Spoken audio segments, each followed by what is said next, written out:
Price lord Jesus. ಪ್ರೀತಿಯ ದೇವಜನರೇ, ನಿಮ್ಮೆಲ್ಲರಿಗೂ ಯೇಸುವಿನ ಸುಮಧುರ ನಾಮದಲ್ಲಿ ವಂದನೆಗಳು. ಇಂದಿನ ದೇವರ ವಾಕ್ಯ 2 ಕೊರಿಂಥದವರಲ್ಲಿ 9ನೇ ಅಧ್ಯಾಯ 8ನೇ ವಾಕ್ಯ.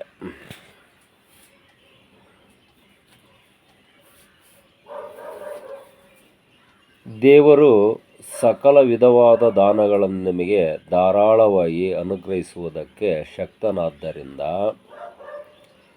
ನೀವು ಯಾವಾಗಲೂ ಎಲ್ಲ ವಿಷಯಗಳಲ್ಲಿ ಪರಿಪೂರ್ಣತೆಯುಳ್ಳವರಾಗಿ ಸಕಲ ಸತ್ಕಾರ್ಯಗಳನ್ನು ಹೇರಳವಾಗಿ ಮಾಡುವವರಾಗಿರಬೇಕು.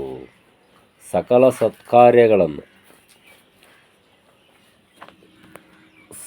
ಸತ್ಕಾರ್ಯಗಳೆಂದರೆ ನಮ್ಮಲ್ಲಿ ಯಾವುದೇ ರೀತಿ ದೇವರ ನಾಮಕ್ಕೆ ವಿರೋಧವಾಗಿರ್ತಕ್ಕಂಥ ಯಾವುದೇ ಕಾರ್ಯಗಳನ್ನು ನಾವು ಮಾಡಬಾರದು. ಸತ್ಕಾರ್ಯಗಳನ್ನೇ ಮಾಡಬೇಕು. ಉದಾಹರಣೆಗೆ, ನಮ್ಮ ಅಕ್ಕಪಕ್ಕದಲ್ಲಿ ಆಗಲಿ ಅಥವಾ ನಮ್ಮ ಸಂಬಂಧಿಕರಲ್ಲಿ ಆಗಲಿ ಯಾರಿಗಾದರೂ ಅನಾರೋಗ್ಯ ಕಾಡುತ್ತಿದ್ದರೆ ಅವರಿಗೆ ಅಲ್ಲಿ ಹೋಗಿ ಪ್ರೇಯರ್ ಮಾಡುವುದು ಅಥವಾ ಪ್ರೇಯರ್ ಮಾಡಿಸುವುದು, ಅವರ ಕಷ್ಟಗಳನ್ನು ತಿಳಿದುಕೊಳ್ಳುವುದು, ಅವರ ಕಷ್ಟಕ್ಕೆ ಪರಿಹಾರ ಕೊಡಪ್ಪ ದೇವರೇ ಅಂತೇಳ್ಬಿಟ್ಟು ಬೇಡ್ಕೊಳ್ಳೋದು, ದೇವರಲ್ಲಿ ಪ್ರಾರ್ಥನೆ ಮಾಡೋದು, ಇದು ಸತ್ಕಾರ್ಯಗಳು. ಇಂಥ ಸತ್ಕಾರ್ಯಗಳನ್ನು ನಾವು ಮಾಡಬೇಕು. ಈಗ ನಾವು ರೋಡ್ನಲ್ಲಿ ಹೋಗ್ತಾ ಇರ್ತೀವಿ, ಯಾರೋ ಒಬ್ಬ ಕುರುಡ ರೋಡನ್ನು ಒಂದು ಬದಿಯಿಂದ ಇನ್ನೊಂದು ಬದಿಗೆ ಹೋಗಬೇಕಾಗುತ್ತದೆ. ಆವಾಗ ಅವನ ಕೈಯನ್ನು ಹಿಡಿದು ನಾವು ಅವನಿಗೆ ಆ ಕಡೆ ಬದಿಗೆ ಆ ರೋಡನ್ನು ತಡಾಯಿಸುವುದು, ಆ ಕಡೆ ಬದಿಗೆ ಕೈಯನ್ನು ಹಿಡಿದು ನಾವು ತಡಾಯಿಸೋದು. ಇಂಥ ಸತ್ಕಾರ್ಯಗಳನ್ನು ನಾವು ಮಾಡಬೇಕು. ಹೀಗೆ ನಮಗೆ ದೇವರು ಎಲ್ಲ ಸಕಲ ದಾನಗಳನ್ನು ಧಾರಾಳವಾಗಿ ಅನುಗ್ರಹಿಸಿದ್ದಾನೆ. ಹೌದಾ? ಅವನ್ನೆಲ್ಲ ನಾವು ಉಪಯೋಗ ಮಾಡ್ಕೋಬೇಕು. ದೇವರ ನುಡಿಯೇ ನಮಗೆ ಊಟವಿದ್ದಂತೆ. ನಮ್ಮ ದೇವರು ಸರ್ವಶಕ್ತನು. ಆಕಾಶದಲ್ಲೂ ಭೂಮಿಯಲ್ಲೂ ಸಕಲ ಅಧಿಕಾರವುಳ್ಳಾತನು ನಮ್ಮ ದೇವರು, ನಮ್ಮ ಕರ್ತನು.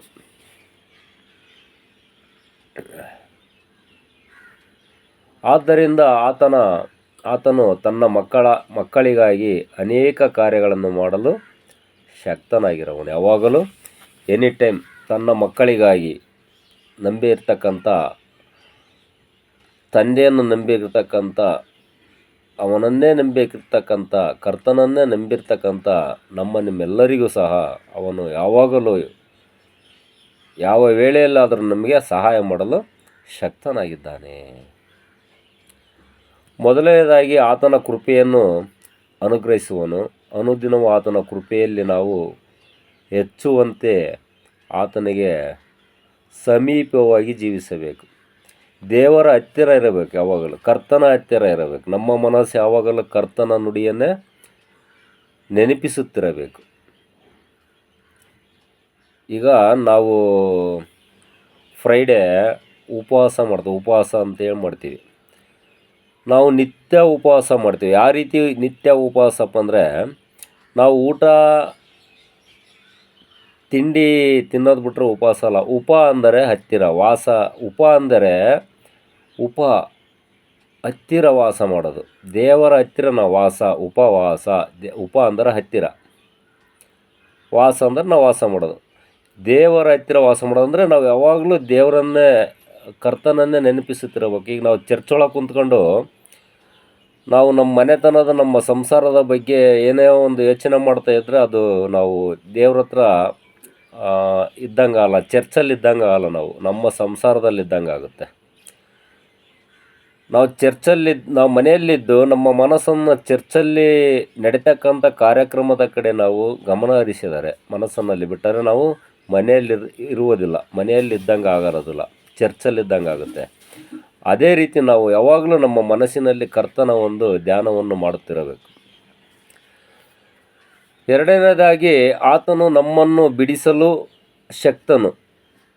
ನಾವು ಯಾವುದೇ ಸಮಸ್ಯೆಗಳಿದ್ದರಿರಲಿ, ಯಾವುದೇ ತೊಂದರೆಗಳಲ್ಲಿ ಸಿಗಾಕಿಕೊಳ್ಳಲಿ, ಯಾವುದಾದರೂ ಒಂದು ರೋಗದಿಂದ ನಾವು ನರಳುತ್ತಿರಲಿ, ಅದರಿಂದ ಬಿಡಿಸಲು ಅವನು ಯಾವಾಗಲೂ ಶಕ್ತನಾಗಿರ್ತಾನೆ. ಹೀಗೆ ಹಲವಾರು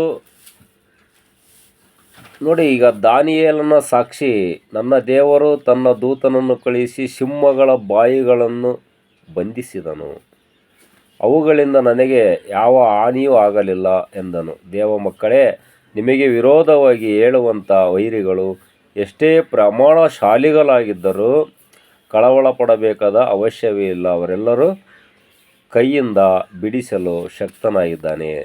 ನಮಗೆ ಯಾವುದೇ ಶತ್ರುಗಳು, ಬಲಾಢ್ಯವಾಗಿರ್ತಕ್ಕಂಥ ಶತ್ರುಗಳು ಯಾರೇ ಇದ್ದರೂ ನಾವು ಅದರಿಂದ ಕಳವಳಗೊಳ್ಳಬೇಕಾಗಿಲ್ಲ. ಯಾವುದೇ ನಮ್ಮಲ್ಲಿ ಸಮಸ್ಯೆಗಳು ಅದರಿಂದ ನಾವು ಯೋಚನೆ ಮಾಡಬೇಕಾದಂಥ ಒಂದು ಅವಶ್ಯಕತೆ ಇಲ್ಲ. ನಮ್ಮ ತಂದೆಯಾಗಿರ್ತಕ್ಕಂಥ ಕರ್ತನು ನಮ್ಮನ್ನು ಅದರಿಂದ ಬಿಡುಗಡೆಗೊಳಿಸುತ್ತಾನೆ, ಅದರಿಂದ ನಮ್ಮನ್ನು ಕಾಪಾಡುತ್ತಾನೆ. ಮೂರನೆಯದಾಗಿ, ನಮ್ಮ ಕರ್ತನು ವಾಗ್ದಾನಗಳನ್ನು ನೆರವೇರಿಸಲು ಶಕ್ತನು. ನಮ್ಮ ವಾಗ್ದಾನಗಳನ್ನು ನೆರವೇರಿಸೋ ಶಕ್ತ. ಹೇಳಿದ್ರಲ್ಲ ಇಂದಿನ ಒಂದು ಅಧ್ಯಾಯಗಳಲ್ಲಿ, ಚಿಕ್ಕ ಚಿಕ್ಕ ಕೆಲಸಗಳನ್ನು ನೀ ಮಾಡು, ದೊಡ್ಡ ಕೆಲಸಗಳನ್ನು ನಾ ಮಾಡುತ್ತೇನೆ, ನಂಬಿಕೆಯುಳ್ಳವನಾಗಿ ಮಾಡು, ನಂಬಿಕೆಯಿಂದ ನೀನು ಸತ್ಕಾರ್ಯಗಳನ್ನು ಮಾಡು, ಅವುಗಳನ್ನು ಅದ್ಭುತವನ್ನು ಮಾಡುತ್ತೇನೆ ಅಂತ. ಕರ್ತನು ತನ್ನ ವಾಗ್ದಾನವನ್ನು ನೆರವೇರಿಸಲು ಸಮರ್ಥನೆಂದು ನಮಗೆ ದೃಢ ನಂಬಿಕೆ ಉಳ್ಳಿದೆ. ದೃಢ ನಂಬಿಕೆ ಉಳ್ಳದ್ದಾಗಿರಬೇಕು. ಕರ್ತನು ನಮ್ಮ ಸಮಸ್ಯೆಗಳನ್ನು ಸಂಪೂರ್ಣ ಪರಿಹರಿಸುತ್ತಾನೆ. ದೃಢ ನಂಬಿಕೆಯಿಂದ, ನಮ್ಮಲ್ಲಿ ದೃಢವಾದ ನಂಬಿಕೆ ಹೊಂದಿದ್ದರೆ ನಮ್ಮಲ್ಲಿ ಯಾವುದೇ ಸಮಸ್ಯೆಗಳು ಬರುವುದಿಲ್ಲ. ಕರ್ತನು ನಿಮಗೆ ಒಂದು ವಾಗ್ದಾನವನ್ನು ಕೊಟ್ಟಿರುವುದಾದರೆ ಅದನ್ನು ಹಿಡಿದುಕೊಳ್ಳಿರಿ. ಪ್ರಾರ್ಥನೆಯ ಸಮಯದಲ್ಲಿ ಅದನ್ನು ಹೇಳಿ, ಕರ್ತನಲ್ಲಿ ಮೊರೆಯಿಟ್ಟು ಬೇಡಿರಿ. ಪ್ರತಿಯೊಂದು ವಾಗ್ದಾನವನ್ನು ನೆರವೇರಿಸಲು ಆತನು ಶಕ್ತನಾಗಿದ್ದಾನೆ.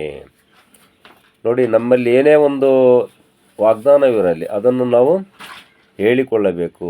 ಪ್ರೇಯರಲ್ಲಿ ನಾವು ಅದನ್ನು ಪ್ರಾರ್ಥನೆ ಮಾಡಬೇಕು, ಅದನ್ನು ಬೇಡಿಕೊಳ್ಳಬೇಕು. ಯಾವುದೇ ಸಮಸ್ಯೆ ಇದ್ದರೂ ಕರ್ತನು ಅದನ್ನು ಧಾರಾಳವಾಗಿ ಆ ಸಮಸ್ಯೆಯಿಂದ ನಮ್ಮನ್ನು ದೂರ ಮಾಡುತ್ತಾನೆ. ಆ ಒಂದು ತೊಂದರೆಯಿಂದ ನಮ್ಮನ್ನು ಬಿಡುಗಡೆ ಮಾಡುತ್ತಾನೆ. ಆಮೀನ್. ನಾಲ್ಕನೆಯದಾಗಿ, ಆತನು ನಮ್ಮಲ್ಲಿ ಕಾರ್ಯ ಸಾಧಿಸುವ ತನ್ನ ಶಕ್ತಿಯ ಪ್ರಕಾರ ಅತ್ಯಧಿಕವಾದದ್ದನ್ನು ಮಾಡಲು ಶಕ್ತನಾಗಿರುತ್ತಾನೆ.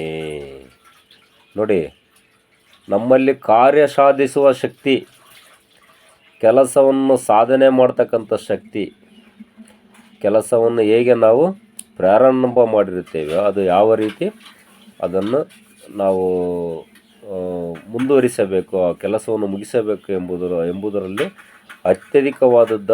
ಅತ್ಯಧಿಕವಾದದ್ದನ್ನು ಮಾಡಲು ಶಕ್ತನಾಗಿರುತ್ತಾನೆ. ಆ ಒಂದು ಕಾರ್ಯದಲ್ಲಿ ತನ್ನ ಮೂಲಕ ದೇವರ ಬಳಿಗೆ ಬರುವವರನ್ನು ಸಂಪೂರ್ಣವಾಗಿ ರಕ್ಷಿಸುವುದಕ್ಕೆ ಶಕ್ತನಾಗಿದ್ದಾನೆ, ಬದುಕುವವನಾಗಿದ್ದಾನೆ. ಕರ್ತನು ಯಾವಾಗಲೂ ನಮಗೋಸ್ಕರ ಬದುಕುವವನಾಗಿದ್ದಾನೆ. ಹಲ್ಲೆಲೂಯಾ. ಯಾವಾಗಲೂ ನಮ್ಮ ಒಂದು ಜೀವನದ ಯಾವುದೇ ರೀತಿ ತೊಂದರೆಗಳಿದ್ದರೂ ನಾವು ಯೋಚಿಸುವಂಥ